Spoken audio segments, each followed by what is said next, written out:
கடவுள் என்னும் முதலாளி கண்டெடுத்த தொழிலாளி விவசாயி விவசாயி. கடவுள் என்னும் முதலாளி கண்டெடுத்த தொழிலாளி விவசாயி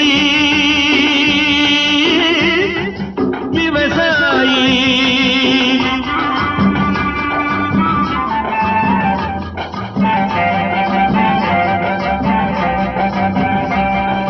முன்னேற்ற பாதையிலே மனச வைத்து முழு மூச்சாய் அதற்காக தினம் உழைத்து, முன்னேற்ற பாதையிலே மனச வைத்து முழு மூச்சாய் அதற்காக தினம் உழைத்து, மண்ணிலே முத்தெடுத்து பிறர் வாழ, மண்ணிலே முத்தெடுத்து பிறர் வாழ வழங்கும் குணமுடையோன் விவசாயி விவசாயி.